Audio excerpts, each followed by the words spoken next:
Ngayong araw ng kalayaan, ipinagdiriwang natin ang ika-128 taon ng kalayaan ng Pilipinas. Ngunit dito sa kalye ng Calaw, Maynila, hindi lamang pagdiriwang maririnig, kundi maging mga panawagan para sa tunay na kalayaan.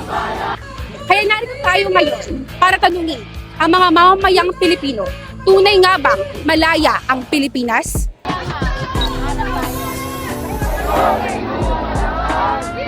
Wad na kalayaan ang meron sa ating bayan dahil hanggang ngayon nandyan ang dominasyon ng dayuhang interes. In the past 4 years, pinayagan ni Marcos Jr. ang karagdagang base militar ng US, nagbigay ng mga lupa na gagawing weapons hub. Anong kalayaan meron tayo kung ang mga dayuhang pwersa ay ginagawang war playground ng ating bayan?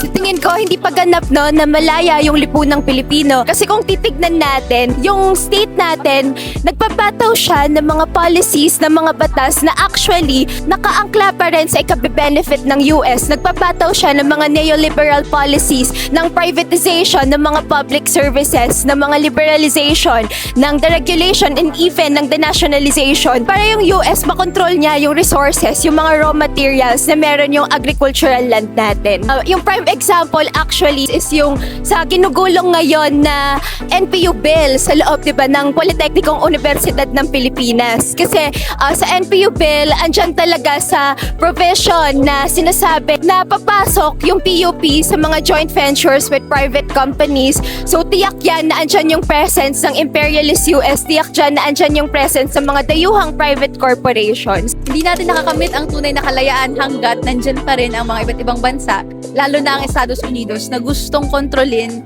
ang likas yaman natin, ang mga polisiyang ekonomiko, politikal at militar para po sa kanilang ganansya. Yung mga iba't ibang treaties that at the end of the day, hindi tayo ang gumaganansya. Yung Visiting Forces Agreement, Enhanced Defense Cooperation Agreement, Mutual Defense Treaty, lahat po ito ay para po yung military ng US ay may lapagan para kung ano mang kailangan nilang respondehan ng mga developments, lalo na sa China, pwedeng dito sa Pilipinas rumunta. Dahil doon hindi tayo malaya. Hindi ganap na malaya ang ating bansa. Patuloy na kinokontrol ng imperialismong US ang ating ekonomiya, politika, militar at lahat ng aspeto ng ating pamumuhay. Kaya hindi tayo malaya. Ituloy ang pakikibaka para sa tunay na paglaya ng sambayanan.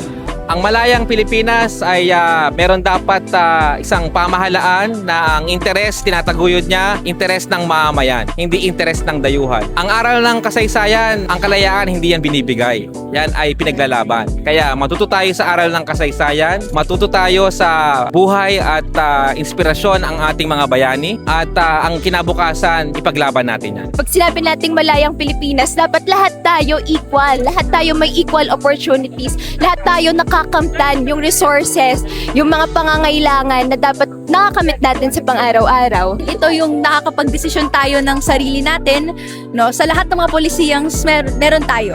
At syempre ito ay gaganansya para sa mamamayan, hindi ng iilan o ng ibindayuhan. Hanggat hindi nangyayari yon, hanggat walang tunay na reformang agraryo, hanggat walang pambansang industriya, kaya natatali yung pagganansya ng bansa natin, no, sa pangangailangan ng merkado ng global na kontrol ng US, hindi tayo malayo. Ang tinutulak namin ay isang independent foreign policy. Isang policy na hindi pumapabor sa interes ng sino mang dayuhan. Whether that's the US, whether that's China, o kung sino man.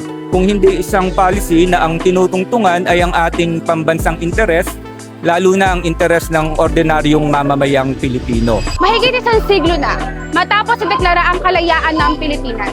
Ngunit para sa ilan, ang tunay na kalayaan ay hindi pa ganap na nakakamit. Dahil sa mga pulisiyang, imbes sa mga Pilipino ang nakikinabang sa sarili nilang bansa, mga dayuhan pa ang lumalabang. Ikaw, para sa'yo, tunay nga bang malaya ang Pilipinas?